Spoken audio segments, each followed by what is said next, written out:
তুমি আর কাছে আসিয়া আমায় যাও না ভালো বাসিয়া আমি যে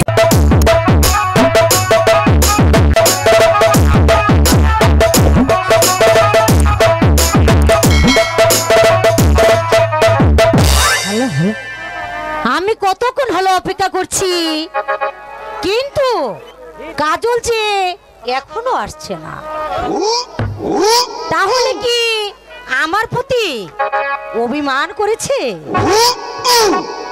আচ্ছা আমিও ময়নামতি আজ আসলে আমি তার সাথে কোনো কথাই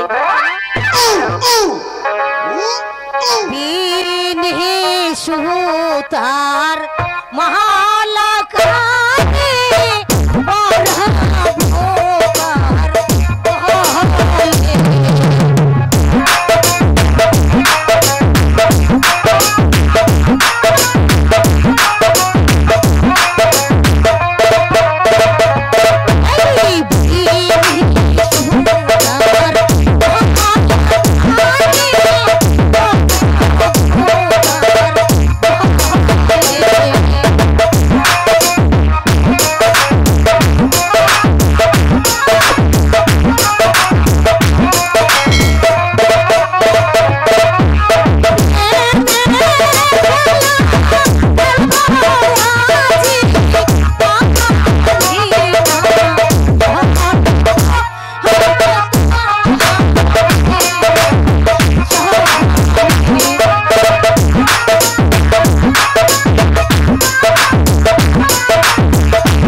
মনে করেছিস আমি তোকে খুঁজে পাবো না কেমন? একবার যদি তোকে ধরতে পারি তাহলে দেখাবো তোকে কানামাছির খেলা মজাটা।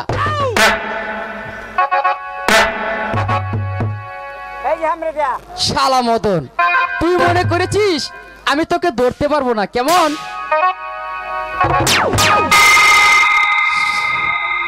শালা চলে গেল। একবার যদি তোকে ধরতে পারি তাহলে বুঝাবো কানামাছি খেলার মজাটা।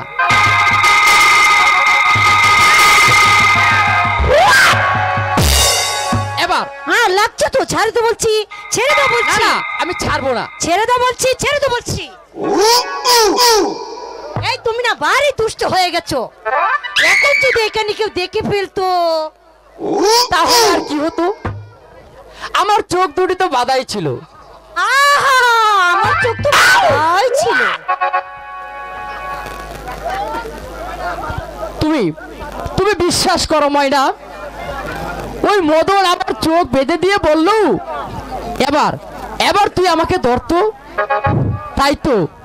তাই তো মদন বেবি, আমি তোমাকে ধরে ফেলেছি। যাক, মদনের মতো তুমিও তো আমার অতি আপনজন। তোমার আপনজন হতে আমার বয়ে গেছে।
এই দু চোখে কাজল। আর আজ থেকে তুমি হলে আমার হৃদয়ের কাচার ময়না। ময়না, তুমি আর কাছে আসিয়া আমায় যাও না ভালো বাসিয়া, আমি যে বন্ধু তোমার লাগিয়া, তুমি আরো কাছে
চা করে চলে হয় কিনা রুবেল আউদিরের কন্যার সাথে প্রেয়ার করতে এসেছিস আর তোর সাহস তো কম নয় হারামজাদা।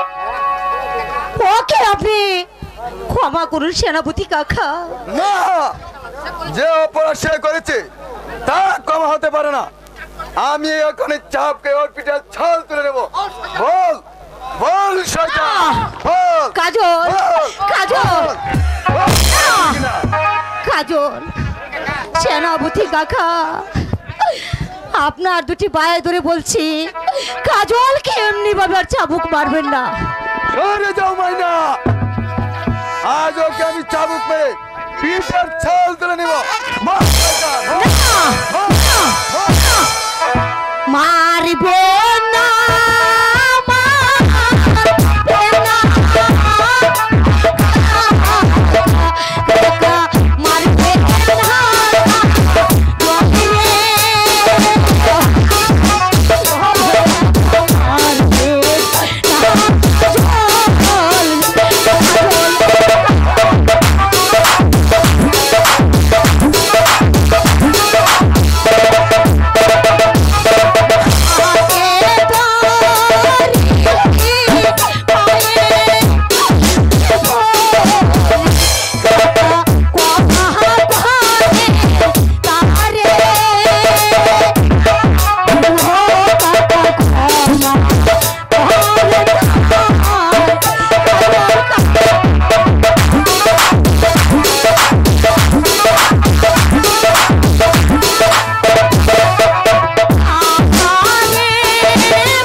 ময়না বেশ, তোমার অনুরোধে আজ ওকে ক্ষমা করে দিলাম, কিন্তু আর যদি কোনোদিন ওকে ময়নার সাথে মিশতে দেখি তাহলে চাবুক পেয়ে তার পিঠে ছাল চলে যাবো হারাম। চলে এসো ময়না, চলে এসো। ময়না কাজল, তুমি আমার প্রতি অভিমান করো না বন্ধু। অভিমান নয় ময়না, অভিমান নয়। তুমি হলে উজিরের কন্যা আর আমি সামান্য গরিবের ছেলে। তুমি তুমি আমাকে ভুলে যাও ময়না। না বন্ধু, না। তুমি আমাকে ভুলে যাও। কারণ কারণ তোমার সাথে আমার ভালোবাসা হতে পারে না না, ময়না। কাজল, না। তুমি তুমি তাদের এখান থেকে কিছুতেই চলে হয় যাও। না, কাজল, হয় না। আমি যে মন প্রাণ উজাড় করে দিয়ে তোমাকে ভালোবাসি বন্ধু, তোমাকে ছাড়া আমি যে আর বাঁচতে চাই না বন্ধু।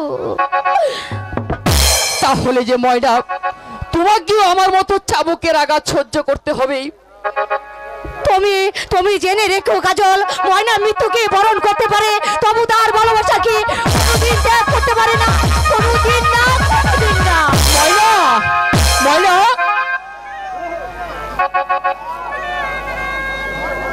বলো বলো খোদা, ভিখারি কি মানুষ নয়? তাদের প্রাণে কি প্রেম প্রীতি ভালোবাসা থাকতে নেই? থাকতে নেই। তাহলে তাহলে কেন তুমি এই পৃথিবীতে স্নেহ মায়া মমতা দ্বীপ এই পৃথিবীতে পাঠিয়েছিলে খোদা? কেন কেন কেন?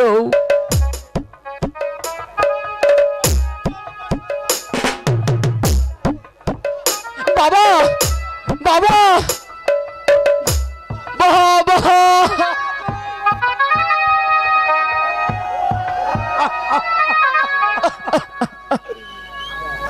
আমরা গরিব, দলির সাথে মিশা আমাদের অপরাধ। আমি তোকে কত বারণ করেছি, ময়নার সাথে তুই মিশতে যাসনি রে কাজল। কিছুতেই মানলে না। আজ যদি তুই আমার কথা মানতে, তোকে এত আঘাত সহ্য করতে হতো না। বাবা কাজল, বাবা কাজল, আমি আমি সবই বুঝি বাবা, আমি সবই বুঝি, কিন্তু এইটুকুই শুধু বুঝি নে, ওই খোদার সৃষ্টি মানুষ তুই হয় কেমন করে বাবা, তুই হয় কেমন করে? যা বাবা, এবার তুই ঘরে ফিরে চলে যা।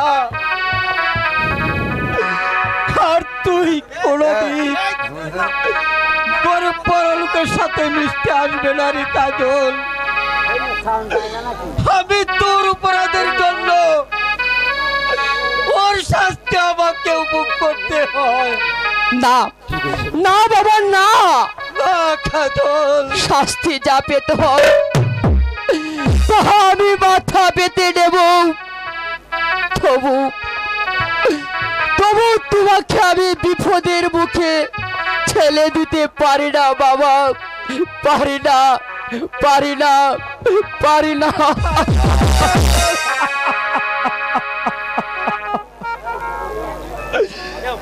এখনো ছেলেটি সবকিছু বুঝতে পারেনি। আজ যদি সে বুঝতো তাহলে তাহলে চাবকের আঘাত সহ্য করতে হতো না।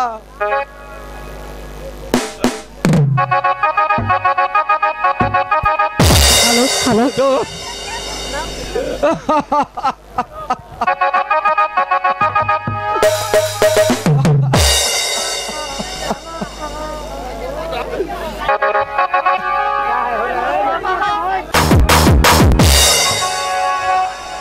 সেই জন্য তোকে জানাতে এসেছি গন্ধমালি, যদি তোর ছেলেকে শাসন করতে না পারি তাহলে এর প্রতিফল তো খাই মুখ করতে হবে। আমার মাফ করবে,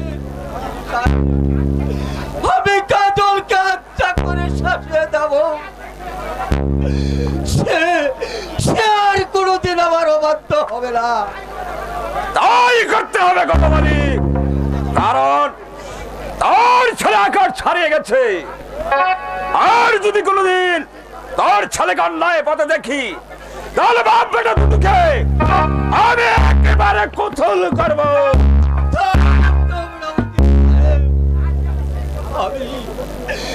আমি আর সেই পথ বন্ধ করে দেব। মনে রাখিস কতমালি, তোর ছেলেই তোর মৃত্যুকে ডেকে আনবে। যদি তোর জীবনের মায়া থাকে, তাহলে তোর লম্পট ছেলেটাকে বাড়ি থেকে বের করে দে, নইলে তোকে আমি কচুতে ক্ষমা করবো না। এই, এই, এই আমার শেষ কথা।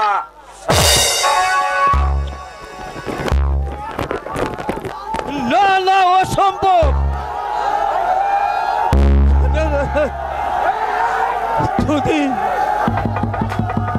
ওর জন্য আমার চমকাতে হচ্ছে, আজই ওকে ওর মামার বাড়ি পাঠিয়ে দেব। তারপরে হবে আমার মুক্তি, আমার মুক্তি।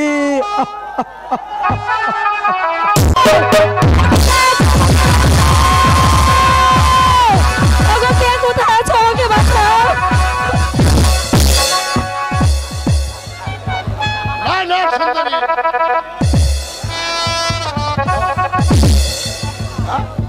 আমার কেউ আর ডাকে কেউ আসবে না। আজ তুমি আমার হাতে এই জীবন দিতে হবে। না না, তুমি আমাকে যেতে দাও। না না, না না, তোমাকে যেতে দেব না। না না, তুমি আমাকে আমার প্রাসাদে ফিরে যেতে দাও।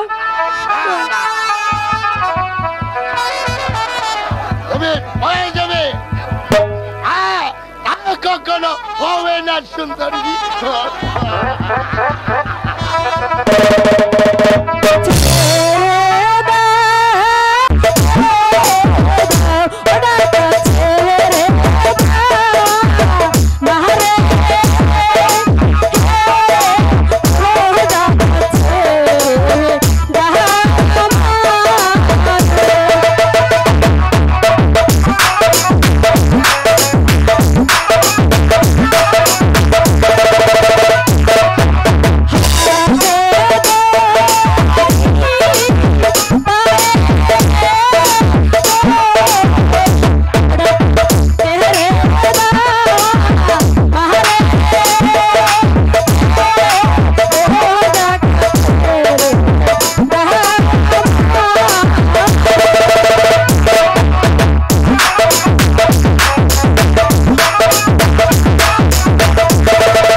এইভাবে আমাকে আদায় করতে হবে, তা আমার আছে সুন্দরী।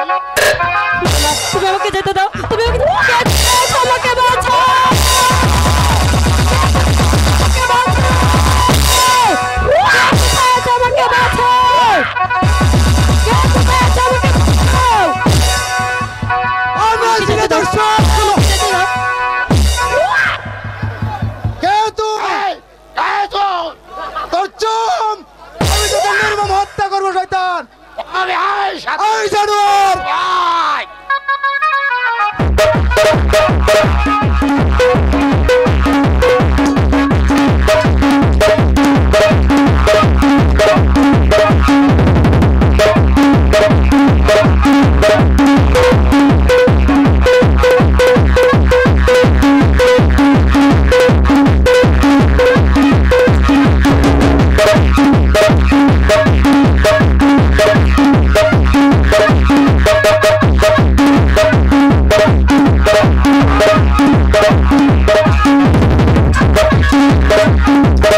আমি ভুবনপুরের রাজের উজ্জ্বলের কন্যা।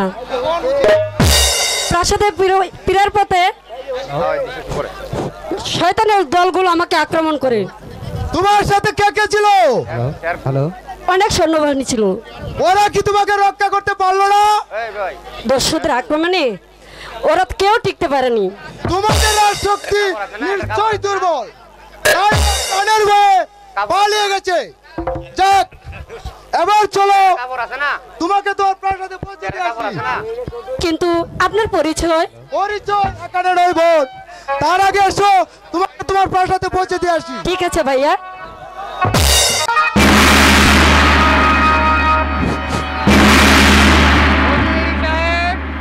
বলুন মহারাজ। বলুন আপনার কি অভিযোগ? আমার কোনো অভিযোগ নাই মহারাজ, তবে আমার একমাত্র কন্যা পরিমাণ ফিরে আসছে না বলে আমি বেশ চিন্তাযুক্ত মহারাজ। আর এই সৈন্যরা কি ফিরে এসেছে? না মহারাজ। ওরাই সঙ্গে করে পরিবারকে নিয়ে আসবি। হ্যাঁ, ব্যাপারে আপনি নিশ্চিন্ত থাকুন উজির সাহেব।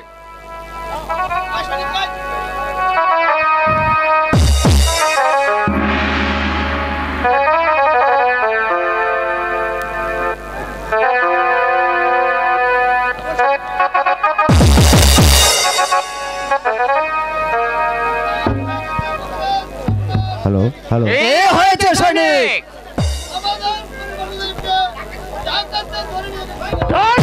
ধরে গেছে।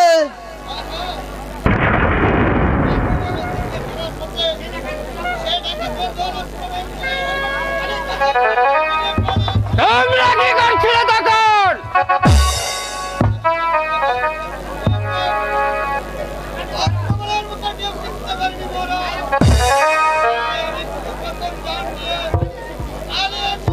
থাক, আর বলতে হবে না। যাও, এই মুহূর্তে আমার সম্মুখ হতে দূর হয়ে যাও, অপদার্থের দল। ওফ খোদা, এ কি করলে তুমি? আমার একমাত্র কলিজার টুকরা পরিমাণকে আমার কাছ থেকে তুমি উজির সাহেব, বলুন মহারাজ, এখন আমি কি করব? কেমন করে আমার পরিমাণকে ফিরে? এই ব্যাপারে আপনার ভাবতে হবে না উজির সাহেব, আমি সবের ব্যবস্থা করব। তবু যে আমার মনকে বোঝাতে পারছি না মহারাজ। আমি আপনাকে কথা দিলাম উজির সাহেব, আমি যেমন করে হোক আপনার পরিবারকে ফিরিয়ে আনবই। শুধু তাই নয়, যে দুর্ভিক্ষের হাতে আপনার পরিবার অপহরণ হয়েছে, আমি সেই শয়তানকে হত্যা করি আপনার চোখের সামনে নির্মম ভাবে করবো হত্যা। আর করতে হবে না মহারাজ, আমি সেই শয়তানকে হত্যা করে পরিবারকে উদ্ধার করে নিয়ে এসেছি মহারাজ। কোথায় কোথায় আমার পরিবার? এই নজর না থাকলে আমাকে কোনোদিন তুমি ফিরে পেতে না। তাই তো আমি ভাবছি মা, কে যে নৌজনকে খুশি করতে পারি। বলো যুবক, এই তোমাদের পরিচয় আর কি বা আমার কাছে তোমাদের চাবার আছে? আজ তোমরা আমার কাছে যা চাইবি আমি তা দিয়ে তোমাদেরকে খুশি করব। মহারাজ, আমরা দুটি ভাই আশ্রয়হীন, তাই আমাদেরকে আপনার প্রাসাদে একটু আশ্রয় দিলে আমরা খুশি হব মহারাজ। তাই হবে যুবক, আজ থেকে তুমি শুধু আমার কাছে আশ্রয় নিয়ে থাকবে না, এখন থেকে তুমি হবে আমার প্রধান সেনাপতি। মহারাজ, আমি কি পারবো আপনার দেওয়া সেই মহান দায়িত্ব পালন করতে? পারবে যুবক, পারবে। আমি জানি তুমি পারবে আমার সেনাপতির কাজ চালাতে, কারণ পরিবারকে উদ্ধার করে যে শক্তির পরিচয় তুমি দিয়েছো তার প্রশংসা না করে পাচ্ছি না। তাই তোমার মতো লোকেরই আমার প্রয়োজন। উজির সাহেব, বলুন মহারাজ। বিশ্রামের প্রয়োজন। তাই চলুন মহারাজ, তাই চলুন, তাই চলো, তাই চলুন ইব্রাহিম, তাই চলুন উজির সাহেব।